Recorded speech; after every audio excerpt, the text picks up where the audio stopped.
Hello everyone, let's start NCRT 11th class Medieval History uh, second chapter discussion. आज जो है इस second chapter का we are going to discuss third part. तो part two हमने discuss किया था, आज हम लोग पार्ट थ्री डिस्कस करेंगे ऑफ चैप्टर नंबर टू। और इस चैप्टर का नाम है north India the age of three empires. So my name is Shubham and you are watching IS social channel. So let's start this discussion. एक क्विक रिकैप ले लेते हैं। पहले हमने पिछले लेक्चर में पालास के बारे में देखा। पालास 750 टू 1150 एडी के बीच में उन्होंने रूल किया। फिर इंपॉर्टेंट पाला रूलर्स देखे, फिर उनका डिक्लाइन देखा, उनकी लेगेसी देखी। फिर उसके बाद हम गुर्जर प्रतिहारा रूलर्स पर आए, हमने उनके इम्पॉर्टेंट रूलर्स के बारे में देखा। फिर कुछ इंपॉर्टेंट फैक्ट्स हैं उनके बारे में हमने कवरेज करी। अब बात आती है राजपूतास के बारे में। तो 750 टू 900 एडी के बीच में Rajputas rule over this part. आप इस मैप पर फोकस करिए। This Madhya Pradesh, then Maharashtra and some part of Karnataka, they were under the control of Rajputa rulers. और राजपूतास वेर बेसिकली जो है चालुक्यास और बादामी के फ्यूडेटरीज थे, जिनको एक राष्ट्र यानी एक प्रोविंस की जिम्मेदारी दी गई थी। ठीक है, तो Rajputas they were the feudatories, they were the vassals of Chalukyas of Badami. और चूंकि ये एक प्रोविंस यानी एक राष्ट्र की कमांड इनके हाथ में थी, इसकी वजह से इनको नाम पड़ा राजपूतास। ठीक है, और मिडिल ऑफ 8th सेंचुरी यानी 750 के टाइम पर Danti Durga was the founder of Rajputa dynasty. उन्होंने एक चालुक्य रूलर का नाम था कीर्तिवर्मन। कीर्तिवर्मन को हराकर चालुक्य डायनेस्टी को रिप्लेस किया और राजपूता डायनेस्टी को एस्टैब्लिश किया। और ऐसा माना जाता है कि राजपूतास जो थे वो क्षत्रिय नहीं थे, by birth they were not Kshatriya. और क्षत्रिय बनने के लिए, ठीक है, दांती दुर्गा ने क्षत्रिय बनने के लिए एक यज्ञ ऑर्गेनाइज किया जिसका नाम था हिरण्यगर्भ, जिसका मतलब होता है गोल्डन वूम्ब। और ऐसा माना जाता है कि इस वैदिक रिचुअल को परफॉर्म करने के बाद, ठीक है, दे वर रीबॉर्न एज क्षत्रिय। ठीक है, दे वर रीबॉर्न एज क्षत्रिय। फिर अगर हम राजपूता डायनेस्टी की बात करें तो Rajputas are famous for their architecture. Ellora caves और Kanheri caves they were made by Rajputas. ठीक है, कुछ फेमस राजपूता रूलर्स के बारे में देखते हैं। तो एक आता है, सबसे पहला नाम आता है दांती वर्मन का, जिनको हम दांती दुर्गा भी कहते हैं। He was the founder of Rajputa dynasty. ठीक है, ये ध्यान रखेंगे। देन जैसा मैंने बताया कि इन्होंने Chalukya ruler, the name of the Chalukya ruler was Kirtivarman the second. He defeated Kirtivarman the second and established Rajputa dynasty. और इसके बाद ये कुछ टाइटल्स का भी इस्तेमाल करते थे, जैसे राजाधिराज एंड परमेश्वर। फिर दांती वर्मन के बाद जो सेकंड इंपॉर्टेंट रूलर आते हैं, उनका नाम है Krishna the first. Krishna the First is famous for building Kailashnath Temple, mighty Kailashnath Temple, which is situated in the compound of Ellora Caves, that was built by Krishna the One. पिछले slide में आप ये photo देख सकते हैं। ये जो photo है ये कैलाशनाथ टेम्पल की है, which was build by Krishna the first, who was a Rajputa ruler. It is a monolithic colossus, very huge monolithic rock cut temple dedicated to Lord Shiva. जो ऊपर की आप फोटो देख रहे हैं ये कान्हेरी केव्स की फ़ोटो है. आप इस कान्हेरी केव्स में आप ये स्तूपा देख सकते हैं और ये 1000 पिलर हॉल देख सकते हैं. 1000 पिलर हॉल. ठीक है, चलिए अब बात आते हैं अगले और सबसे मोस्ट इम्पॉर्टेंट राजपूता रूलर की, जिनका नाम है अमोघ वर्षा. तो Amogh Varsha is one of the greatest ruler of Rajputa tradition और 64 साल तक इन्होंने शासन किया, which is considered as the longest reigning ruler in Indian history. फिर he is credited for making Mankheda, which is located in Karnataka, as the capital of Rajputa dynasty. Amogh Varsha was an expert writer and researcher. ठीक है, कौन कौन सी किताबें उन्होंने लिखी हैं वो हम अगले स्लाइड में देखेंगे। और बाद में Amogh Varsha was converted to Jainism under a Jain monk name Jinasen. Jinasen, ठीक है। फिर Amogh Varsha is credited for writing two very important book. एक है कवि राजमार्ग, जिसको जो है कन्नड़ भाषा में लिखा गया है, और अगली जो किताब है प्रश्नोत्तर रत्न मल्लिका, ठीक है, garland of question and answer, ये संस्कृत भाषा में किताब लिखी गई थी। और चूंकि because of his religious temperament and his interest in art literature and his peace loving nature, इन सब की वजह से कई बार उनको अशोका ऑफ द साउथ भी कहा जाता है, ठीक है। जैसे अशोक की जो खूबियाँ थी, art literature piece loving nature, ठीक है, तो यही सारी खूबियाँ अमोघ वर्षा में भी पाई जाती हैं, और because of that he is sometimes nicknamed as Ashoka of the South. Next important thing, he's credited for building Jain Narayan Temple at Patatkal. पतत्कल एक कर्नाटक में जगह है, आप इस मैप में देख सकते हैं। पतत्कल में जैन मंदिर बनाने का जो क्या बोलते हैं क्रेडिट है, ये है Pattadakal Jain temple that was built by Amogh Varsha. Pattadakal में बहुत सारे टेम्पल्स हैं, जिसमें चालुक्य रूलर्स के बनाए हुए टेम्पल्स भी हैं, ठीक है, और उसके अलावा राष्ट्रकूटा रूलर्स के बनाए हुए टेम्पल भी हैं। और पतत्कल अपने टेम्पल की वजह से, बहुत सारे टेम्पल्स हैं, इट्स अ टेम्पल कॉम्प्लेक्स, अपने बहुत सारे टेम्पल्स की वजह से इसको यूनेस्को वर्ल्ड हेरिटेज साइट का भी जो है स्टेटस मिला हुआ है। Then Amogh Varsha also built a basadi at Kannur and Neminath basadi at Mankheda, ठीक है। तो ये कुछ और basadi, basically basadi is a place of residence for Jain monks. Jain monks के रहने की जगह को बसादी कहा जाता है कर्नाटक में। गुजरात में इसको देरासर कहते हैं, ठीक है, गुजरात में जैन मंक्स के रहने की जगह को देरासर कहा जाता है। अब राष्ट्रकूटा के टाइम पे इम्पॉर्टेंट लिटरेचर के बारे में देख लेते हैं। तो जीनसेन, जिन्होंने अमोघ वर्षा को जैनिज्म में कन्वर्ट किया था, उन्होंने कुछ किताबें लिखी हैं। एक किताब का नाम है पार्श्व अद्भुदय, जो पार्श्वनाथ को डेडिकेटेड है। उसके अलावा जीनसेन ने आदि पुराण भी लिखा है। तो ओरिजिनली आदि पुराण वॉज रिटन बाय जीनसेन। अमोघ वर्षा की बात करें तो प्रश्नोत्तर रत्न मल्लिका अमोघ वर्षा ने लिखी, और कवि राजमार्ग अमोघ वर्षा ने लिखी। फिर एक और इम्पॉर्टेंट राइटर हैं गुणभद्र, इन्होंने भी आदि पुराण लिखा है, ठीक है। आदि पुराण में इनका कंट्रीब्यूशन है बेसिकली, ठीक है। गुणभद्र का अगर हम कंट्रीब्यूशन देखें तो आदि पुराण में इनका कंट्रीब्यूशन आपको देखने को मिलता है। उसके अलावा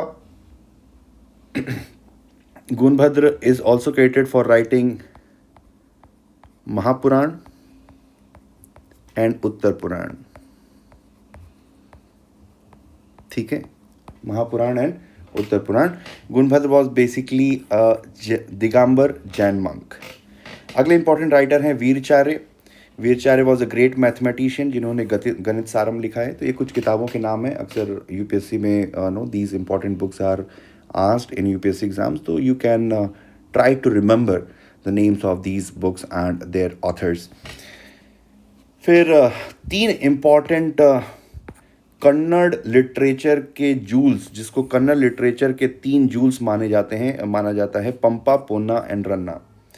पंपा ने लिखी है विक्रम अर्जुन विजय और आदि पुराण, ठीक है। आदि पुराण ये दूसरी किताब है, इसका भी नाम आदि पुराण है, ठीक है, ये लेकिन दूसरी किताब है।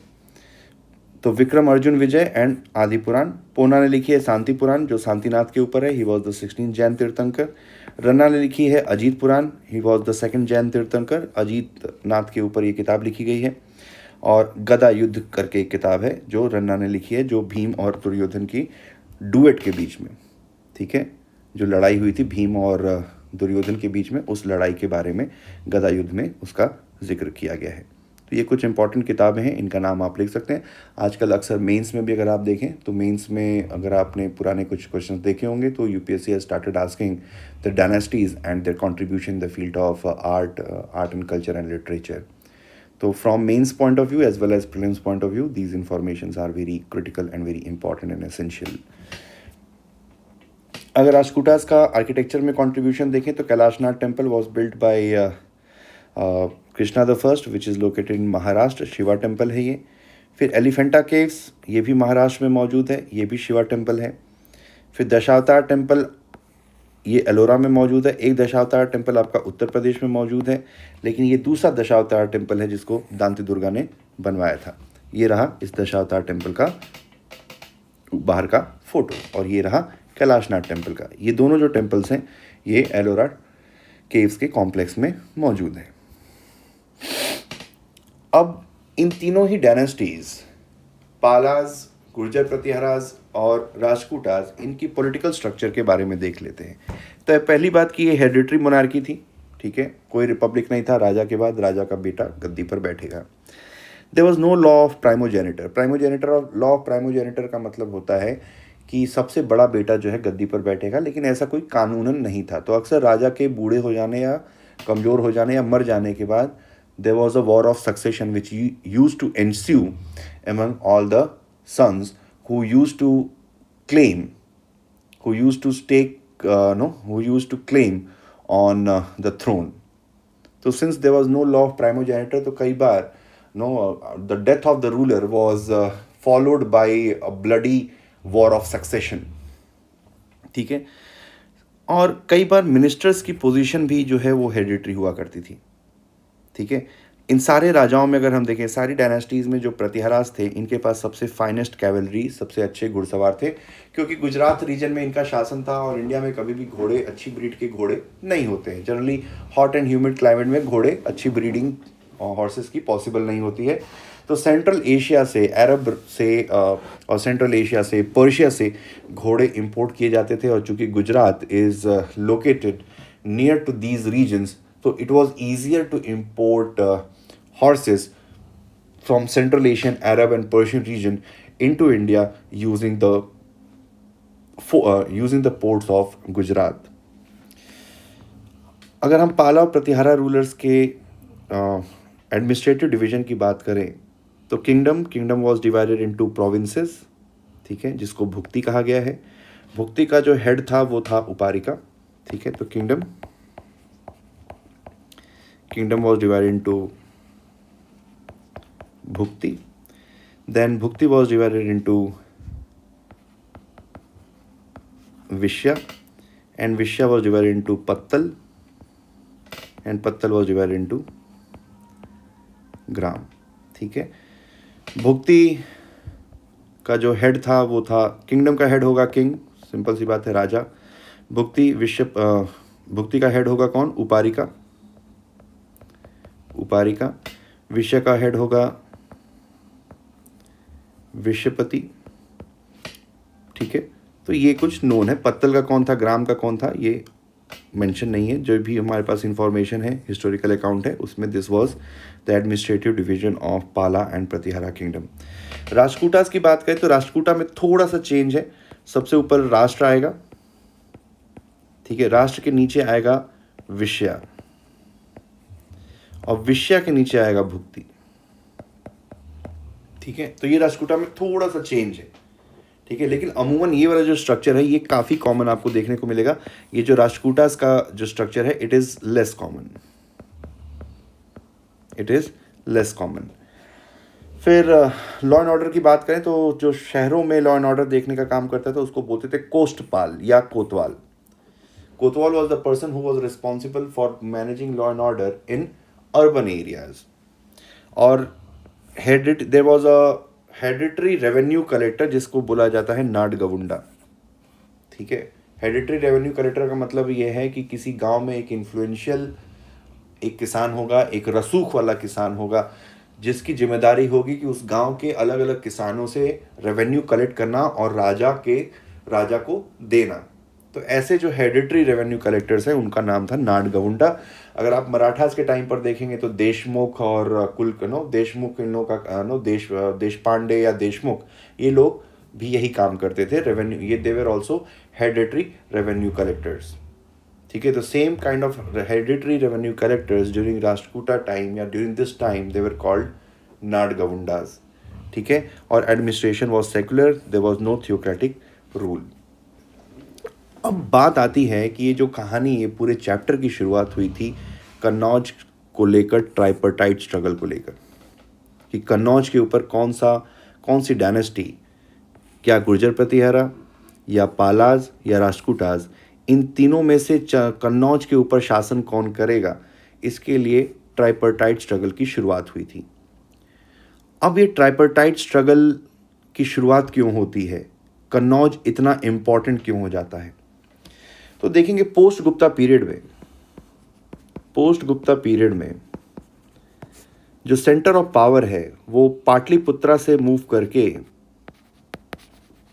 पाटलिपुत्रा से centre of power shifted towards Kannauj. ठीक है, तो गुप्ता पीरियड तक Pataliputra was the centre of power. ठीक है, चाहे मौर्य हो, चाहे हरिणकाज हो, चाहे शुंगाज हो, चाहे आपके क्या बोलते हैं, चाहे गुप्ताज हो, इन सब का जो सेंटर ऑफ पावर था पाटलिपुत्रा था।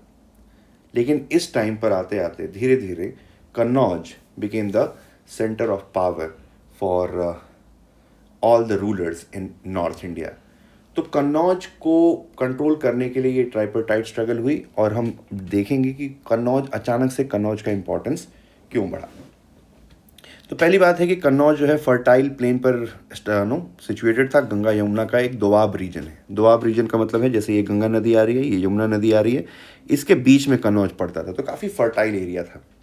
और नदी होने की वजह से ट्रांसपोर्टेशन, कम्युनिकेशन, ये सारी चीज़ें भी पॉसिबल थी। पानी से आप इरिगेशन कर सकते हैं, all these benefits. Kannauj was receiving this geographical advantage for being situated in Doab region। Doab यानी कि दो पानी, दोआब, टू वाटर, आब यानी वाटर, दो यानी कि टू, तो दो नदियों के बीच में ये जगह मौजूद थी, इस वजह से इसको दोआब कहा गया। और जो तीसरा पॉइंट ये है कि कन्नौज भले ही एलिवेटेड एरिया पे, भले ही प्लेन एरिया में था, लेकिन ये एलिवेटेड पोजीशन पे लोकेटेड था, यानी कि इसकी जो ज्योग्राफिकल लोकेशन है थोड़ी सी ऊंची थी, जिसकी वजह से एक फेवरेबल लोकेशन बनती है जिसको फोर्टिफाई करना और सिक्योर करना ज़्यादा आसान था। समझ में आ रही बात। अगला है कि पहले पाटलिपुत्रा में शासन था, फिर धीरे धीरे वो कन्नौज की तरफ मूव कर गया, क्योंकि प्रैक्टिस ऑफ लैंड ग्रांट बहुत ज़्यादा बढ़ गई थी। इस वजह से पाटलिपुत्रा के आसपास के जितने भी गांव थे ऑलरेडी ब्राह्मण्स को डोनेट किए जा चुके थे। ठीक है, तो प्रैक्टिस ऑफ लैंड ग्रांट्स की वजह से पाटलिपुत्रा के आसपास का एरिया सब कुछ डोनेट किया जा चुका था। अब डोनेट करने के लिए राजा के पास कोई ज़मीन नहीं बची थी। आपको जैसे पता है, आपको पता होगा कि practice of land grants to the Brahman was started by Satavahana rulers.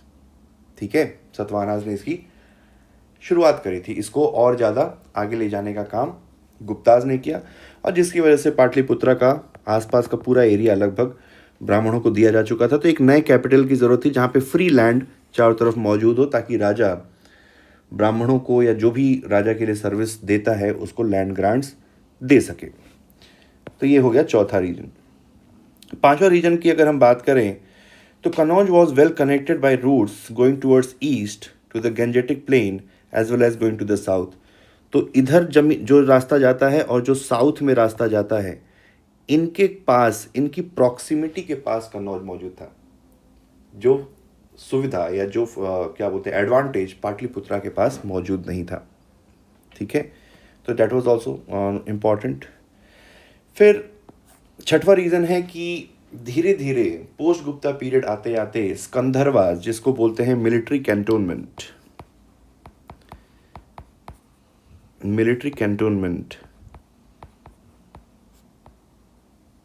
इनकी इंपॉर्टेंस बढ़ने लगी। तो अब इसकी इंपॉर्टेंस क्यों बढ़ी? क्योंकि क्या था कि पोस्ट गुप्ता के टाइम पर धीरे धीरे जो पॉलिटिकल इंस्टेबिलिटी देश में आ गई। ठीक है, अक्सर लड़ाइयाँ होने लगी। तो इसकी वजह से, और आपको पता होगा कि इस एरिया से अक्सर इन्वेजन हो रहा है, ठीक है, खैबर पास से होते हुए सारे इन्वेजन हो रहे हैं। तो कोई भी राजा जो नॉर्थ इंडिया में रूल कर रहा है वो इधर ईस्टर्न एरिया में नहीं रह सकता, उसको थोड़ा सा पास होना पड़ेगा ताकि ये जो इन्वेजन्स हो रहे हैं उसको रोका जा सके, ठीक है। और इस वजह से राजा left its capital and the palace and started living in military cantonments, जिसको छावनी बोलते हैं, ठीक है, सैनिक छावनियों में रहने लगा। अब जहाँ पर राजा होगा वहीं पर पावर होगी, जहाँ पर पावर होगा वो शहर बनेगा और वही सेंटर ऑफ पावर बनेगा, वही अट्रैक्शन बनेगा। तो नॉर्थ वेस्ट से होने वाले फ्रीक्वेंट इन्वेजन की वजह से कोई भी राजा पाटलिपुत्रा में रहकर अपने शासन को बचा नहीं सकता था। That's why it was essential for the king to move towards the frontiers, और that's why power shifted from Pataliputra to this region. अगला है मौखारीज और हर्षास के टाइम पर ये कैपिटल बनी। जैसा कि आपको पता है हर्षवर्धन ने शशांक को हराया और कन्नौज को अपनी कैपिटल बनाया। तो अब now Kannauj became a kind of symbol of power. कहने का मतलब ये है जिस भी राजा का, जिस भी डायनेस्टी का कन्नौज के ऊपर कंट्रोल होगा, दैट डायनेस्टी और that kingdom will be considered as sovereign power in the north, ठीक है, sovereign power in the north. तो that's why Kannauj became the symbol and legitimacy of a ruler of Aryavarta. Aryavarta यानी कि northern India.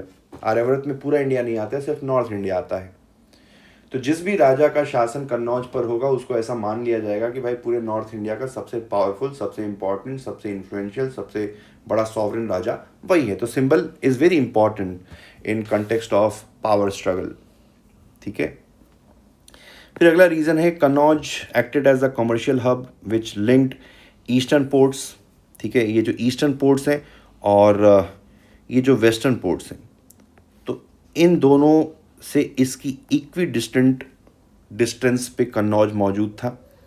And that also contributed in the rise of Pataliputra, ठीक है, क्योंकि यहाँ पर इस समय आते आते धीरे धीरे वेस्टर्न पोर्ट से ट्रेड काफ़ी बढ़ने लगा था और पाटलिपुत्रा से ये जो दूरी है काफ़ी ज़्यादा थी, लेकिन कन्नौज से ये दूरी थोड़ी पास थी, इस वजह से डैट वॉज इम्पॉर्टेंट। फिर अगला रीज़न देखते हैं decline of trade and commerce around Pataliputra.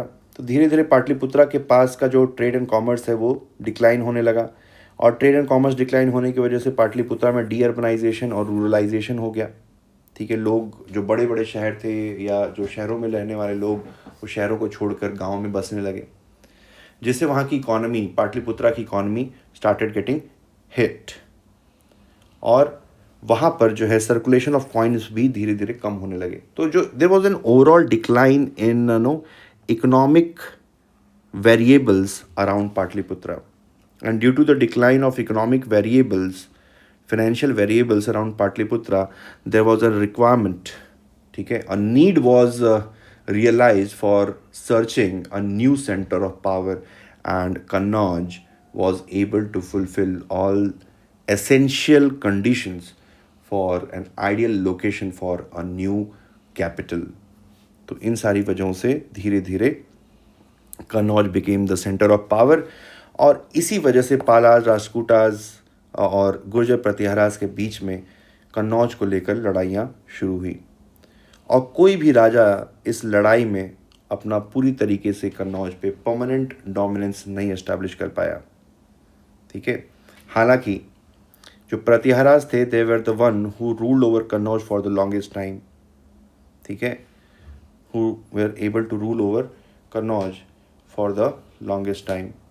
और इसी बीच में राजपूताज ने किंग मेकर की भूमिका भी निभाई, क्योंकि राजपूताज बहुत समय तक कन्नौज पे नहीं कंट्रोल कर पाए और पालाज भी नहीं कर पाए। तो देखा जाए, अगर रिलेटिव टर्म्स में बात करें तो Gurjara Pratiharas were able to establish their dominance in this struggle, relative dominance in this struggle, ठीक है। अब इसका लॉन्ग टर्म आउटकम क्या पड़ा ट्राइपर्टाइट स्ट्रगल का?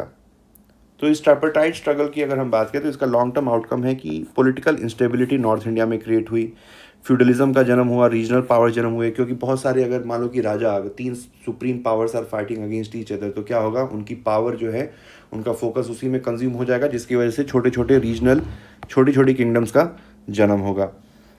और अक्सर इनकी लड़ाइयों की वजह से पैन इंडिया कोई एम्पायर इमर्ज नहीं हो पाया।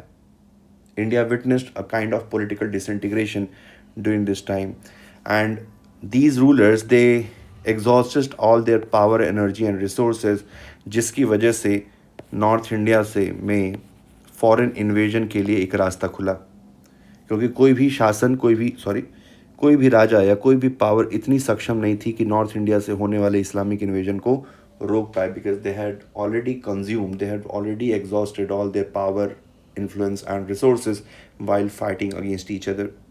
और इसी वजह से आगे हम इस्लामिक इन्वेजन इंडिया में होते हुए देखेंगे, इस्लामिक इंकर्जन्स इंडिया में होते हुए देखेंगे। So this was all about chapter 2, and we follow the philosophy. If you can't explain it simply, you don't understand it well enough. It was said by Albert Einstein. ठीक है, तो with these words, I would finish this chapter. See you in the next chapter number 3. And thank you for watching. And don't forget to subscribe this channel, and also share this channel with your friends. And all the best. Thank you.